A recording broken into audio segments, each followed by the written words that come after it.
أعوذ بالله من الشيطان الرجيم بسم الله الرحمن الرحيم ولقد أرسلنا موسى بآياتنا وسلطان مبين إلى فرعون وملئه فاتبعوا أمر فرعون وما أمر فرعون برشيد يقدم قومه يوم القيامة فأوردهم النار وبئس الورد المورود وأتبعوا في هذه لعنة ويوم القيامة بئس الرفد المرفود ذلك من أنباء القرى نقصه عليك منها قائم وحسيد وما ظلمناهم ولكن ظلموا أنفسهم فما أغنت عنهم آلهتهم التي يدعون من دون الله من شيء لما جاء أمر ربك وما زادوهم غير تتبيب وكذلك أخذ ربك إذا أخذ القرى وهي ظالمة إن أخذه أليم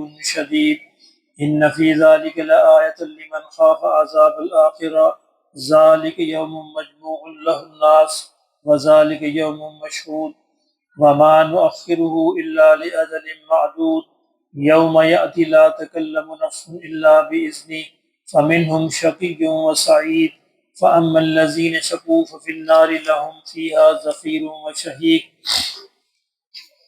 خالدين فيها ما دامت السماوات والأرض إلا ما شاء ربك إن ربك فعال لما يريد وأما الذين سعدوا ففي الجنة خالدين فيها ما دامت السماوات والأرض إلا ما شاء ربك عطاء غير مجزوز صدق اللہ العظیم۔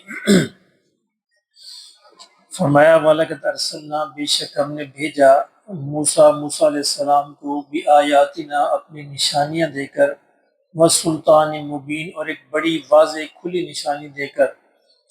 موسیٰ علیہ السلام کا قصہ جو ہم پچھلی سورہ یونس میں ہم نے تفصیل کے ساتھ دیکھا ہے، تو قرآن مجید کی صورتوں کا انداز یہی ہے کہ کسی صورت میں ایک بات کو تفصیل سے بیان کیا جاتا ہے اور کسی دوسری صورت میں اجمال کے ساتھ۔ تو یہاں اس صورت میں اجمال کے ساتھ ہے، تفصیل جو ہے پچھلی صورت میں آ چکی ہے۔ فرمایا کہ موسیٰ علیہ السلام کو ہم نے بہت سی نشانیاں دی اور ایک بڑی کھلی نشانی بھی دی تھی۔ وہ کھلی نشانی کیا تھی؟ عصا، موسیٰ علیہ السلام کا جو عصا تھا، جس کا اژدہا بن جانا، جس کی وجہ سے پوری سلطنت کے جو جادوگر تھے وہ ایمان لے آئے تھے۔ تو کیا اس ساری نشانیاں دے کر ہم نے کیا کیا؟ الی فرعون و ملئہ، ہم نے ان کو بھیجا فرعون اور اس کے سرداروں کی طرف۔ فاتبعوا امر فرعون، لیکن ان سرداروں نے فرعون کے حکم کی پابندی کی، اس کی پیروی کی۔ وما امر فرعون برشید، جبکہ فرعون کا حکم جو تھا وہ تو صحیح نہیں تھا، سچا نہیں تھا، حق نہیں تھا۔ اب اس کا انجام کیا ہوگا؟ یقدم قومہ یوم القیامہ، وہ اپنی قوم کے آگے آگے چلے گا قیامت کے دن۔ فَأَوْرَدَهُمُ النَّارِ، یہاں تک کہ آگ میں ان سب کو ڈال لے گا۔ یعنی قیامت کے دن یہی منظر ہوگا کہ انسان دنیا میں جس کی پیروی کرتا تھا، قیامت کے دن جو ہے اسی کے پیچھے چلے گا۔ جنت والے ہوئے تو جنت میں پہنچ جائیں گے، جہنم والا ہوا تو جہنم میں پہنچ جائے گا۔ تو کہا اسی طرح فرعون بھی اپنی قوم کو لے کر چلے گا، آگے آگے چلے گا اور آخر جہنم میں جا گرے گا۔ وَبِئْسَ الْوِرْدُ فَأَوْرَدَهُمُ النَّارَ وَبِئْسَ الْوِرْدُ الْمَوْرُودُ، میں کیسا ہی برا یہ ٹھکانہ ہے، یہ گھاٹ جو ہے جس گھاٹ کے اندر وہ اتریں گے، یہ بہت ہی بری گھاٹی ہے جس کے اندر وہ گر پڑیں گے۔ وَأُتْبِعُوا فِي هَٰذِهِ لَعْنَةً، میں کہ دنیا کے اندر بھی ان پر ہم نے لعنت جو ہے وہ سونپ دی تھی، تھوپ دی تھی۔ وَيَوْمَ الْقِيَامَةِ، اور قیامت کے دن بھی اسی لعنت کے اندر رہیں گے، یعنی اللہ کی رحمت سے دوری رہے گی اور عذاب کے اندر رہیں گے۔ بِئْسَ الرِّفْدُ الْمَرْفُودُ، میں یہ کیسا ہی برا صلہ ہے جو ان کو ملے گا، اس صلے کے اندر وہ گرفتار ہو جائیں گے جہنم کے اندر۔ ذَلِكَ مِنْ أَنْبَاءِ الْقُرَىٰ، کہا کہ یہ بستیوں کے وہ قصے ہیں، نَقُصُّهُ عَلَيْكَ، جو ہم آپ کو سناتے ہیں۔ مِنْهَا قَائِمٌ وَحَصِيدٌ، ان بستیوں میں بعض قائم ہیں ابھی باقی ہیں، وحصید، اور بعض جو ہیں وہ فصل کی طرح ان کی جڑ کٹ چکی ہے۔ یعنی فرعون کی جو بستی تھی وہ قائم رہی، مصر جو ہے ملک مصر قائم رہا، فرعون اور اس کی قوم کو اللہ نے تباہ کر دیا۔ لیکن بعض بستیاں ایسی تھیں جیسے قوم عاد ہے، قوم سمود ہے، وہ نہ صرف قومیں تباہ ہوئیں بلکہ ان کی بستیاں بھی تباہ ہو گئیں۔ تو اللہ نے کہا کہ یہ قصہ ہم آپ کو سناتے ہیں جن بستیوں کے، ان میں بعض میں بستیاں قائم رہیں اور بعض جو بالکل ملیا میٹ ہو گئی، ان کو ہم نے تباہ و برباد کر دیا۔ وما ظلمناہم، فرمایا ہم نے ان پر ظلم نہیں کیا، ولیکن ظلموا انفسہم، بلکہ انہوں نے خود اپنی جانوں پر ظلم کیا۔ انسان کو اللہ نے آزادی دے رکھی ہے، دنیا کے اندر اختیار دیا ہے، فریڈم آف چوائس دی ہے، اسی آزادی کی بنیاد پر اس کا امتحان ہونا ہے۔ اپنے کرتوتوں کی وجہ سے ہی وہ اپنے آپ پر ظلم کرتا ہے، اپنے کرتوتوں کی وجہ سے ہی جہنم میں گرے گا۔ اللہ نے تو انسان کو جنت کے لیے بنایا ہے، اب یہ فیصلہ انسان کا ہے کہ مجھے جنت میں جانا ہے یا جہنم میں جانا ہے۔ باقی انسان ولیکن ظلموا انفسہم، انہوں نے خود اپنے آپ پر ظلم کیا۔ فما اغنت عنہم، میں ان کے کچھ بھی کام نہیں آئے گا۔ آلہتہم التی یدعون من دون اللہ من شیء، اللہ کے سوا جن خداؤں کو پکارتے تھے دنیا میں، وہ آخرت میں ان کے کچھ بھی کام نہیں آئیں گے۔ لما جاء امر ربک، جب تیرے رب کا امر آ جائے گا، یعنی آخرت آ جائے گی، موت آ جائے گی، تو پھر ان کے یہ خدا جو جھوٹے خدا تھے، جو اللہ کو جن کے شریک کرتے تھے، وہ وہاں پہ ان کے کچھ بھی کام نہیں آئیں گے۔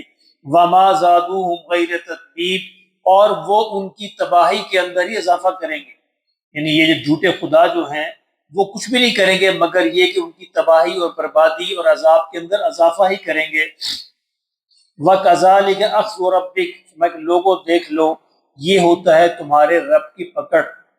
اذا اخذ القرى وهي ظالمہ، جب کوئی بستی ظلم کرے تو اللہ کی پکڑ پھر اس بستی پر اس طرح ہوتی ہے۔ ان اخذہ علیم شدید، بے شک اس کی پکڑ وہ بڑی دردناک بھی ہے اور بڑی شدید بھی ہے، سخت بھی ہے۔ ان فی ذلک لآیہ لمن خاف عذاب الآخرہ، تو میں ان ساری بستیوں کے اندر، ان ساری آیتوں کے اندر، ان ساری باتوں کے اندر اس کے لیے بڑی نشانی ہے جو آخرت کے عذاب سے ڈرتا ہے، یعنی جو آخرت پر یقین کرے، آخرت کے عذاب سے ڈرے، تو یقیناً وہ ساری باتیں سن کر سمجھ کر وہ اپنی زندگی تبدیل کر لے گا۔ نہیں تبدیل کرے گا تو اس کا مطلب ہے کہ آخرت پر اس کا یقین پکا نہیں ہے۔ ذالک یوم مجموع لہ الناس، میں آخرت کا دن کون سا دن ہے کہ جب ہم سارے انسانوں کو وہاں پہ جمع کریں گے۔ وذالک یوم مشہود، اور وہ یہ دن وہ ہوگا جب حاضری کا دن ہوگا، ہر جان جو ہے وہاں پہ حاضر ہوگی، کوئی وہاں سے غائب نہیں ہو سکے گا، کوئی وہاں سے چھپ نہیں سکے گا، اللہ کے ہاں سب کو موجود ہونا ہوگا۔ وما نؤخرہ الا لاجل معدود، یہ آخرت کا دن جو ہے اس کو ہم تھوڑی سی مدت کے لیے ہم نے مؤخر کر دیا ہے، مؤخر کر رکھا ہے، لیکن ان قریب ہی آیا چاہتا ہے، یعنی ختم نبوت کے بعد آخری نبی کے آنے کے بعد تو اب تو پکا یقین ہے کہ اب اس کے بعد آخرت ہی ہے، اب اس کے بعد کوئی نبی نہیں ہے، نبی کی امت بھی آخری نبی ہے، نبی بھی آخری نبی ہے، اس کے بعد اگر آنا ہے تو قیامت میں آنا ہے، تو یہ آخری امت ہے۔ اب یہ بڑی محدود سی مدت اللہ نے کہا ہم نے دے رکھی ہے۔ اچھا ہمیں بڑا لگتا ہے نا عجیب، اصل میں وہاں اللہ کا ایک دن ہمارے 1000 سال کے برابر ہوتا ہے، تو اللہ اگر 2-4 دن 5-10 دن بھی چاہیں تو 10-15-20 ہزار سال تو ہو گئے، تو وہاں کا ایک دن جو ہے ہمارے 1000 سال کے برابر ہے۔ تو اللہ نے فرمایا کہ یہ ہم نے چند دن کے لیے اس کو مہلت دے رکھی ہے، اس کے بعد جو ہے بہرحال آخرت میں آنا ہے۔ یوم یأتی لا تکلم نفس الا باذنہ، فرمایا جس دن وہ دن آ جائے گا تو کوئی ایک شخص بھی اللہ کے حکم کے بغیر بول نہیں سکے گا، اتنا خوفناک دن ہوگا۔ انبیاء تک، یعنی انبیاء بھی اللہ کے اذن کے بغیر جو وہاں پہ کلام نہیں کر سکیں گے۔ فَمِنْهُمْ شَقِيٌّ وَسَعِيدٌ، فرمایا وہاں پہ 2 گروہ ہوں گے، ایک شقی اور ایک سعید۔ شقی مین بدبخت، اور ایک سعید خوشبخت، نیک بخت، جنت والے، شقی جہنم والے۔ ایک حدیث میں آتا ہے کہ اس طرح کے 2 گروہ ہیں، انسان کو پناہ مانگنی چاہیے کہ یا اللہ مجھے شقی لوگوں میں شامل نہ کرنا۔ اب پتہ نہیں، ہمیں نہیں پتہ ہماری تقدیر میں کیا لکھا ہے، لیکن اللہ اپنے لکھے کا پابند نہیں ہے، اللہ اس کو تبدیل بھی کر سکتا ہے۔ اگر انسان کے خدا نہ خواستہ انسان کی تقدیر کے اندر شقی لکھا ہے تو انسان مسلسل دعا کرے، دعاؤں سے تقدیر بھی پلٹ جاتی ہے، وہ بھی بدل جاتی ہے، تو اللہ اس کو سعید میں لکھ دے گا۔ سعید لوگوں کے لیے جنت ہے اور شقی کے لیے جہنم ہے۔ فَأَمَّا الَّذِينَ شَقُوا فِي النَّارِ، کہ جو شقی لوگ ہوں گے وہ دوزخ میں ہوں گے، لَهُمْ فِيهَا زَفِيرٌ وَشَهِيقٌ، اور اس دن جو ہے وہاں پہ وہ چیخنا چلانا ہوگا ان کا، زفیر اور شہیق جو ہے یہ اصل میں گدھے کی آواز کو کہتے ہیں. جب گدھا پورے زور سے چیختا ہے تو جہنمیوں کا چیخنا چلانا اس طرح کا ہوگا. ایک اور آیت میں غالباً سورہ ملک میں ہے کہ اس میں جہنم جو دھاڑتی ہوگی فیہا شہیق ویتفور، کہ وہ اس میں بھی جہنم کی آواز کو شہیق کہا گیا. ویسے اس گدھے کی آواز کو کہتے ہیں زفیر بھی، سانس کا اندر لے کے جانا اور باہر نکالنا. تو انسان جو ہے فرمائے شقی لوگ جو ہیں جہنم میں کچھ بھی نہیں ہوگا، مثلا ان کا چیخنا چلانا ہوگا، لیکن یہ چیخنا چلانا کوئی کام نہیں آ سکے گا. خالدین فیہا، جو اس کے اندر وہ ہمیشہ رہیں گے. ما دامت السماوات والارض، جب تک کہ فرمایا زمین و آسمان قائم رہیں گے. یہ زمین و آسمان کون سے ہیں؟ اس زمانے اس جہان کے، کیونکہ یہ جہان کے زمین و آسمان تو ختم ہو جائیں گے نا. اللہ نئے زمین و آسمان پیدا کرے گا. اس زمین و آسمان کو اللہ تباہ و برباد کر دے گا. اذا السماء انشقت واذنت لربها وحقت واذا الارض مدت والقت ما فيها وتخلت، یہ سارے تباہ و برباد ہو جائیں گے. نئے زمین و آسمان جو پیدا ہوں گے میں یہ اس میں اس وقت تک رہیں گے جب تک وہ زمین و آسمان رہیں گے. الا ما شاء ربک، سوائے اس کے کہ جو تیرا رب چاہے. یہ قرآن مجید کی واحد آیت ہے جس کے بارے میں کتابیں لکھی گئی ہیں. اس کے بارے میں ایک گروپ کا نقطہ نظر یہ ہے کہ جہنم ہمیشہ کے لیے نہیں ہے، کیونکہ اللہ نے یہاں کہا الا ما شاء ربک، جب تک تیرا اللہ چاہے. تو اس علماء کے اس گروہ کا یہ کہنا ہے کہ جہنم ایک مدت آئے گی، چاہے کروڑوں سال ہوں یا اربوں سال ہوں، وہ ختم ہو جائے گی. کیونکہ اللہ نے کہا کہ ان ربک فعال لما یرید، بے شک تیرا رب جو ہے وہی کرتا ہے جو وہ چاہتا ہے. وہ خود مختار ہے، قادر مطلق ہے، اسے کوئی روک نہیں سکتا. تو وہ ان کا یہ کہنا یہ ہے کہ اس زمانے کے آسمان و زمین اللہ نے کہا جب تک اللہ چاہے. تو اللہ پتہ نہیں کروڑوں سال چاہے، یہ نہیں کہا کہ اللہ نے کہا کہ ہمیشہ ہمیشہ رہیں گے. جب تک اللہ چاہے، وہ کروڑوں سال ہوں، اربوں سال ہوں، جو بھی ہوں. لیکن دوسرے گروپ کا یہ کہنا ہے، دوسرے علماء کے گروہ کا نہیں، کہ یہ محاورتاً استعمال ہوا ہے، کہ یہ لفظ جو یہاں پہ محاورتاً استعمال ہوا ہے، مطلب اس کا بھی وہی ہے کہ جو ہمیشہ ہمیشہ رہیں گے. باہر اللہ بہتر جانتا ہے. اللہ پاک جو ہے ہمیں باہر اس سے دور ہی رکھے. جہنم کی کہتے ہیں نا وہ اللہ آواز بھی نہ ہمیں سنائی دے، اور اس کے بغیر ہی اللہ ہمیں جنت میں بھیج دے.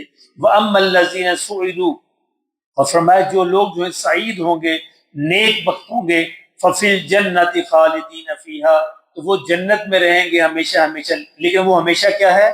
ما دامت السماوات والارض، جب تک اس جہان کے زمین و آسمان قائم رہیں گے.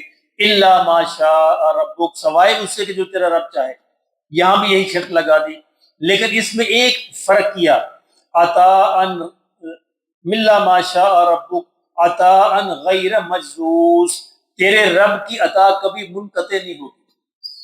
یعنی جنتیوں کے لیے خوشخبری ہے کہ اگر اس زمین و آسمان کو ختم کر کے کچھ اور جہان بھی بنا دیا اللہ نے، کوئی اور جنت بھی بنا دی، پھر بھی تیرے رب کی عطا تم پر ختم نہیں ہوگی. تم کو اللہ کہیں اور شفٹ کر دے گا. لیکن جہنمیوں کو یہ کہا کہ جو اللہ چاہے تو ختم کر دے.